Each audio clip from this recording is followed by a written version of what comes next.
Welcome to session 3, Savings, Investments and Loans. In the previous session, we understood the importance of having SMART goals. However, there is something which is more important, which we must be aware of before moving towards planning our personal financial goals. Savings. Yes, you heard me right. Savings. We save money for house, our education, vacation and retirement. So what is this saving exactly? Saving refers to the money that a person has left over after they have subtracted out their consumer spendings for their disposable income over a given period of time. Sounds complex, right? So, in simple words, the typical definition for savings is income minus expenditure is equal to savings.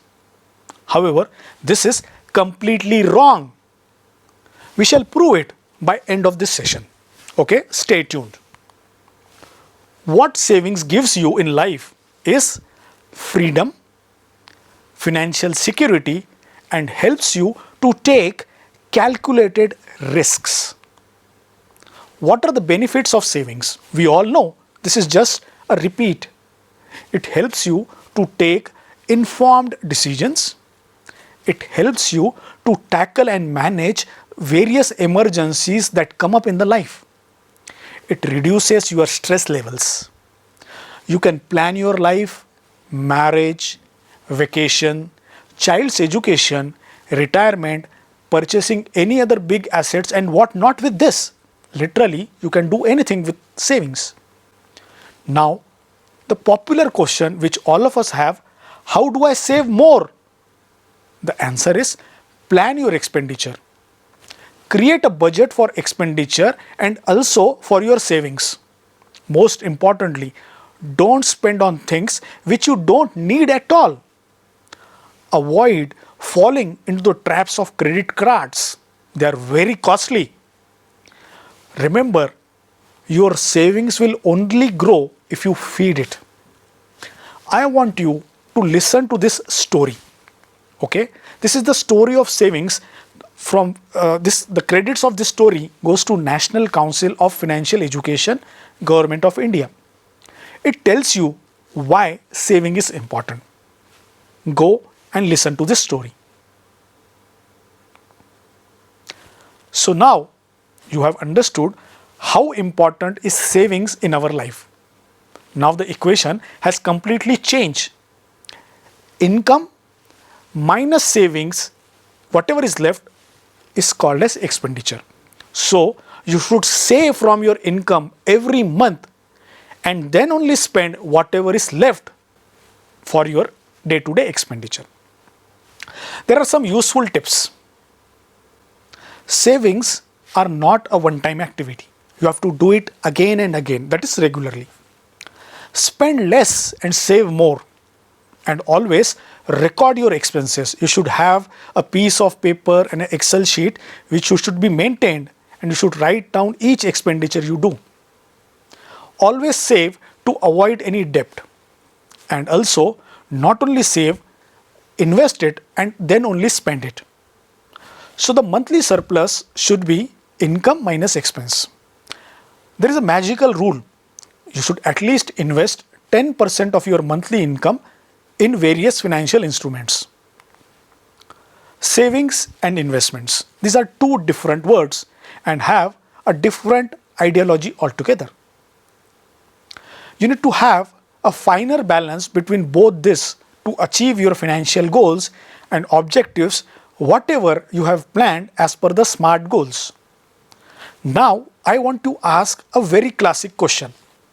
Okay, are you working for money or is money working for you? Okay, come on, read it again. Are you working for money or is money working for you? A very difficult question. See this image. This gentleman is eating a mango. Now he could plant the seeds which will go and ultimately turn towards becoming a mango tree. Or he can keep them in mango, after eating mango, the seeds in the box, and he would have full boxes of mango seeds. So in the first case he is investing, in other case he is saving. So this is exactly the difference between savings and investments. If you save a lot of money, you will become wealthy. However, if you invest this money, your wealth grows. Very important. Now, certainly you would have a question, why to save? Remember, there is a financial demon waiting to eat your savings, which you are completely unaware about. It is called as inflation. It reduces the purchasing power of your money. Inflation? What is inflation? Take this example. 1 kg of sugar was 16 rupees 10 years ago. Today it would be around 50 rupees. Maybe next 8 to 10 years would be at 80 rupees. What's happening? Money's power of purchasing goods is reducing day by day. Let's take another example. Say you have deposited 100 rupees in a bank account, savings bank account, which is earning you 4% interest. So what you will have at the end of the year? Basically 100 plus 4, that is 104. So if you want to purchase, if you are not depositing this 100 rupees, you want to purchase 1 kg of oranges at 100 rupees per kg. After a year, if you are considering that inflation is 7%, for purchasing same 1 kg of oranges, you would need 107 rupees. So it is very clear. If you keep that money in bank account, in the savings bank account, you are getting 4 rupees interest. And after one year, when you are going in market and want to procure 1 kg of oranges, you will have to shell out 107 rupees. The difference is -3. That means your value of money has decreased by 3 rupees in actual terms. Inflation affects us badly. It is very important that you invest some portion of your financial savings in various products which can match or beat the inflation. Very important thing. Not excited yet, right? See this example. A purchasing power of rupees 100 in 1981 is now worth only 6 rupees. You heard me right, 6 rupees. That is 1 lakh rupees in 1981 is equivalent to rupees 6,000 only today. How? Because the item that was worth rupees 100 in 1981 will cost you rupees 1351 now. That is 1351 now. So you will need more money to sustain your present lifestyle in future. So keep earning, invest wisely and spend judiciously. Understood? Hence, the wise old saying goes, salary, pay your bills, spend and then save or invest. This is completely wrong. Salary, save or invest first, then pay your EMIs and bills, and then whatever is left, spend it. This is the correct way. First invest, then spend. Loans. What is a loan? A loan is someone which gives you money in exchange for future repayments of that money, usually with a higher interest cost.